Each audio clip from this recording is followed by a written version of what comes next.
دایکان و باوکانی بەڕێز سڵاوتان لێبێت. بڕیارێکی گرنگ ئیمساڵ کە لە وەزارەتی پەروەردە دەرچۆ بۆ ئەو قوتابیانەی لە پۆلی یەکەمی بنەڕەتی واتە پۆلی یەکی سەرەتایی خۆیان ناونووس دەکەن. بڕیارەکە بەم شێوەیە کە تەنها مانجێک دەرفەتێ بۆ هەر دایک و باوکێکی بەڕێز مناڵەکەی ناونووس بکە لە قوتابخانەکان. ئەم بەروارەش لە 26/6 دەست پێ دەکات تاوەکو 26/7.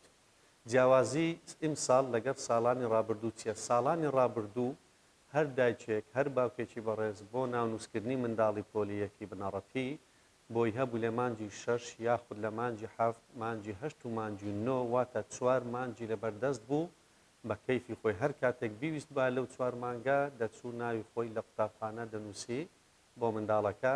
جا قوتابخانەی حکومی یان ناحکومی هیچ جیاوازیەک نییە. بڕیارەکەی ئیمساڵ بەم شێوەیە تەنها مانجێک دەرفەتێ بۆ ئەوەی مناڵی پۆلی یەکی بنەڕەتی بچی ناونووسی بکەی لە قوتابخانەدا. ئەم بەروارەش لە 26/6 دەست پێ دەکات تاکو 26/7 واتە تەنها یەک مانگ دەرفەتتان لەبەردەمە تاوەکو قوتابخانەیەک جا حکومی یان ناحکومی دیسان جیاوازی نییە، تەنها یەک مانگتان لەبەردەستە تا قوتابخانەیەک هەڵبژێری مناڵەکەت ناو نووس بکەیت.